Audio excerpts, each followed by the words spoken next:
എന്നെ സംബന്ധിച്ചിടത്തോളം എനിക്കിപ്പോ ഒരു ഹ്യൂജ് റിലീഫാണ് ഉണ്ടായിരിക്കുന്നത്. എന്നെ സംബന്ധിച്ചിടത്തോളം ഭയങ്കരമായ സന്തോഷത്തിനപ്പുറം എനിക്ക് എന്താ ആ വികാരം എന്ന് എനിക്ക് പറയാൻ കഴിയുന്നില്ല. എന്റെ തലയിൽ നിന്നും വലിയൊരു ഭാരം ഒഴിഞ്ഞ പോലെയാണ് എനിക്ക് തോന്നുന്നത്.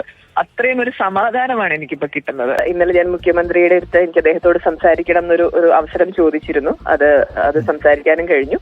അപ്പൊ ഞാൻ എന്റെ ബുദ്ധിമുട്ട് അദ്ദേഹത്തെ വ്യക്തമായിട്ട് പറഞ്ഞ് മനസ്സിലാക്കുകയും ചെയ്തു. അപ്പം എനിക്ക് തോന്നുന്നു വേണ്ട നടപടി സ്വീകരിക്കാം എന്ന് അദ്ദേഹം പറഞ്ഞിരുന്നു. അതേപോലെ തന്നെ DGP സാറും പറഞ്ഞിരുന്നു. അപ്പൊ എനിക്ക് തോന്നുന്നു അതിന്റെയൊക്കെ ഒരു എന്താ പറയാ റീസൺ ആയിരിക്കാം ഇത് ഇങ്ങനെ ഒരു നടപടിയിലേക്ക് പെട്ടെന്ന് കിടന്നത്. ചിടത്തോളം ഇത് സ്ത്രീകൾക്കെതിരെയുള്ള ഒരു അതിക്രമത്തിനെതിരെ ഉള്ള ഒരു പോരാട്ടം തന്നെയാണ്. അപ്പൊ അതിന് ഇത്രയും പെട്ടെന്നൊരു എന്താ പറയാ ഒരു നടപടി സ്വീകരിച്ചു എന്നുള്ളത് എന്നെ സംബന്ധിച്ചിടത്തോളം ഏറ്റവും സന്തോഷം നൽകുന്ന ഒരു കാര്യമാണ്. ഞാൻ അനുഭവിച്ച ഒരു സൈബർ ബുള്ളിങ് നമ്മൾ പലതവണ ഇതിനെ അഡ്രസ് ചെയ്തിട്ട് എടുത്തു പറഞ്ഞിട്ടും ഇത് ആവർത്തിക്കരുത് എന്ന് പറഞ്ഞിട്ടും അതിലും കൂടുതൽ അതിലും മോശമായ രീതിയിൽ അത് റിപ്പീറ്റ് ചെയ്യപ്പെടുകയായിരുന്നു. അപ്പം അതൊരു പണത്തിന്റെ ഹുങ്കായിട്ട് തന്നെ എനിക്ക് ഒരു വെല്ലുവിളിയായിട്ട് തന്നെ എനിക്കത് കാണാൻ കഴിയുള്ളൂ. അതുകൊണ്ട് തന്നെയാണ് എല്ലാം ഒരു എന്താ പറയാ എല്ലാത്തിനും ഒരു അവസാനം വേണം. ആ ഒരു ഫൈറ്റുമായിട്ട് ഇറങ്ങിത്തിരിക്കാമെന്ന് ഡിസൈഡ് ചെയ്തത് അതുകൊണ്ട് മാത്രമാണ്. പിന്നെ മാപ്പ് പറയണമായിരുന്നെങ്കിൽ അദ്ദേഹം ആദ്യം ഞാൻ അദ്ദേഹത്തിന്റെ ആ പ്രോഗ്രാം ചെയ്ത് അദ്ദേഹത്തിന്റെ ഭാഗത്ത് നിന്ന് ഈ മോശം കമന്റ്സുകൾ വന്നപ്പോൾ ഞാൻ എനിക്കുണ്ടായ ബുദ്ധിമുട്ട് ഞാൻ മാനേജേഴ്സിന്റെ മുഖേന വിളിച്ച് അറിയിച്ചത് കാര്യമാണ് അദ്ദേഹത്തോട്. അന്നേരം ആ സമയം അദ്ദേഹത്തിന് പറയാമായിരുന്നു. അദ്ദേഹം അത് ചെയ്തില്ല. അത് കഴിഞ്ഞ് ഇദ്ദേഹത്തിന്റെ പ്രോഗ്രാമിന് എന്നെ വിളിച്ചപ്പോഴും ഞാൻ അത് ചെയ്യില്ല. അതിന്റെ റീസൺ ഇതാണ്, എനിക്ക് ഇത്രയും മാനസികമായ ബുദ്ധിമുട്ട് എനിക്കും എന്റെ കുടുംബത്തിനും ഉണ്ടായി എന്ന് ഞാൻ വീണ്ടും റിപ്പീറ്റ് ചെയ്ത് പറഞ്ഞു.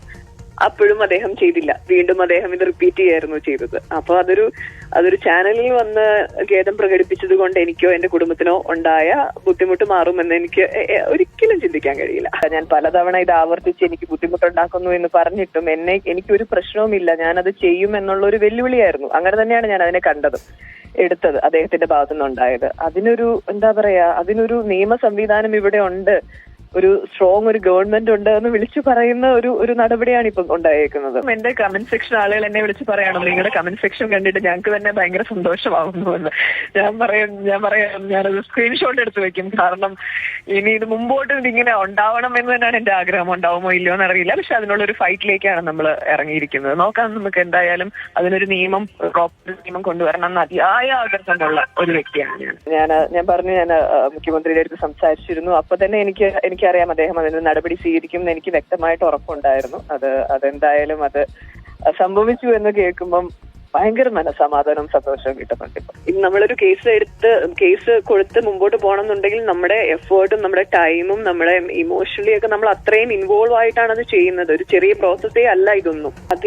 അതിലേക്ക് എന്നെ കൊണ്ടുപോയി ഡ്രാഗ് ചെയ്തിട്ട ഒരു വ്യക്തിയാണ് അദ്ദേഹം.